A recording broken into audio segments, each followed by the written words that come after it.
Today, January 26, International Day Against Drug Abuse and Illicit Trafficking. ഇന്ന്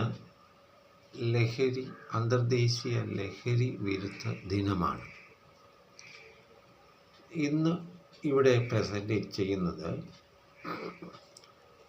ഗുരുദർശനമുണ്ടെങ്കിൽ ലഹരി സ്പർശനം ഉണ്ടാകില്ല എന്ന വിഷയത്തെ ആസ്പദമാക്കിയാണ്. നോക്കാം.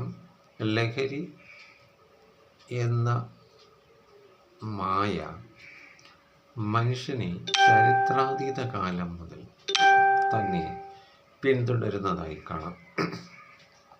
എന്നാൽ അന്ന് ഉപയോഗിച്ചിരുന്ന ലഹരി വസ്തുക്കളും രീതികളും അല്ല ഇന്ന് മനുഷ്യൻ ഉപയോഗിക്കുന്ന ലഹരിയും അതിൽ നിന്നുണ്ടാകുന്ന ആഫ്റ്റർ ഇഫക്റ്റ് എന്ന് പറയുന്നത് പോലെ അതിന് ശേഷമുള്ള അവസ്ഥയും.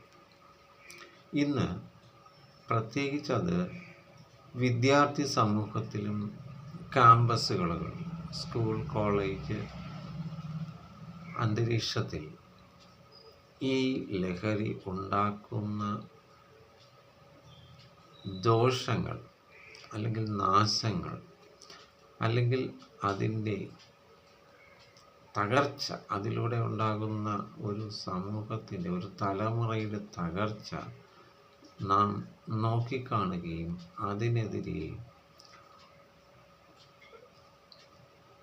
എല്ലാ ശക്തിയും ഉപയോഗിച്ച്, എല്ലാ നിയമവും കഴിവും ഉപയോഗിച്ച്, മനുഷ്യത്വത്തിൻ്റെ മൂർത്തിഭാവം ഉപയോഗിച്ച് അതിനെ മാറ്റിക്കൊണ്ടുവരേണ്ട കാലഘട്ടമാണിത്. ഇന്ന്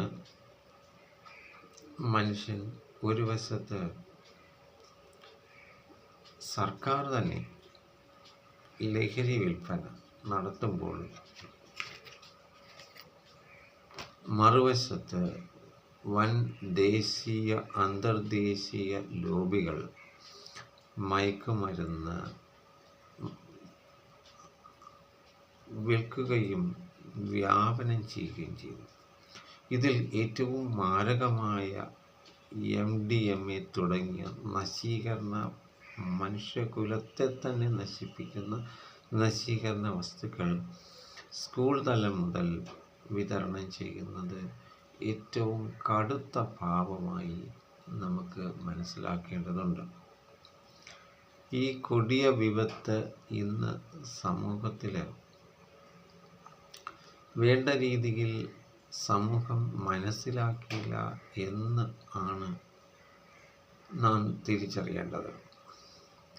എന്തെന്നാൽ ഇതിൽ പെട്ടുപോകുന്ന ചെറിയ ക്ലാസ്സിലെ വിദ്യാർത്ഥികൾ, അതായത് 4ാം ക്ലാസ്, 5ാം ക്ലാസ്, 6ാം ക്ലാസ്, 7ാം ക്ലാസ്, ഇങ്ങനെ ചെറിയ ക്ലാസ്സിലെ വിദ്യാർത്ഥികൾ മുതൽ അങ്ങ് ഉയർന്ന ബിരുദാനന്തര വിദ്യാർത്ഥികൾ വരെയാണ്. ആദ്യം പുകവലിയിലും മദ്യത്തിലും മറ്റും തുടങ്ങുന്ന പലരും പിന്നീട് MDMAയിൽ ചെന്നുപെടുന്നു. മാഫിയ വഴിയും കൂട്ടുകാർ വഴിയും അല്ലാതെ ആദ്യം തന്നെ ഇതിൽ പെട്ടുപോകുന്നവരും ഉണ്ട്. നാക്കിൽ ഒട്ടിക്കുന്ന സ്റ്റിക്കർ, മിഠായി, പാനീയങ്ങൾ, ജ്യൂസ് തുടങ്ങിയവയിലൂടെ പഞ്ചസാര രൂപത്തിലുള്ള ഈ മാരകം പുതിയ ഇരകളെ വശത്താക്കുന്നു.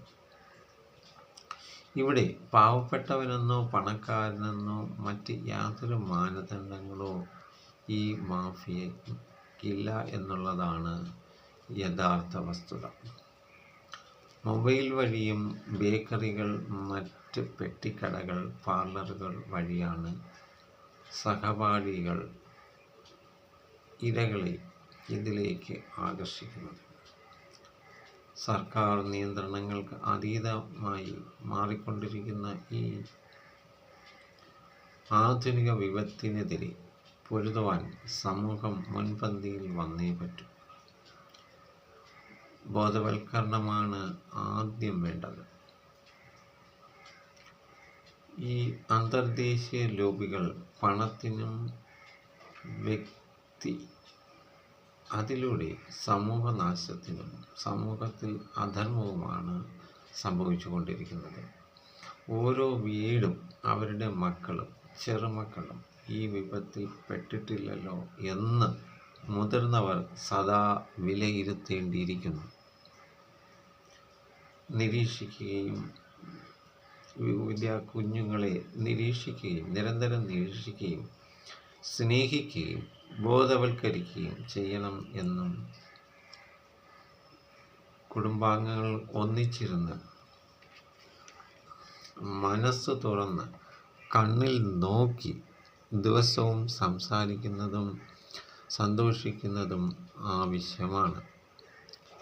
കുട്ടികൾ മറ്റ് മേഖലകളിലേക്ക്, ഈ ദുർവാസനകളിലേക്ക് പോകുന്നില്ലല്ലോ എന്ന് വിലയിരുത്താനുള്ള ഏറ്റവും പറ്റിയ ഒരു സിദ്ധൌഷധമാണിത്. സർക്കാർ തലത്തിൽ സമ്പൂർണ്ണ മദ്യനിരോധനവും ബോധവൽക്കരണവും ഘട്ടം ഘട്ടമായി കൊണ്ടുവരേണ്ടത് വളരെ വളരെ അത്യാവശ്യമാണ്. ധാരാളം പുതിയ പോലീസുകാരുടെയും ആധുനിക ഡിജിറ്റൽ സംവിധാനങ്ങളും ഇതിന് ഇന്ന് ഉപയോഗിക്കുന്നുവെങ്കിലും അതിന് ഉപരി ഉള്ള ബുദ്ധി വൈഭവത്തിലൂടെ തന്ത്രപരമായിട്ടാണ് ഈ ലോബികൾ ഇന്ന് മുന്നേറുന്നതെന്ന്. അതുകൊണ്ട് തന്നെയാണല്ലോ ഇത്രയുമധികം വിപത്തുകൾ ഈ രാജ്യത്ത് സംഭവിച്ചുകൊണ്ടിരിക്കുന്നത്.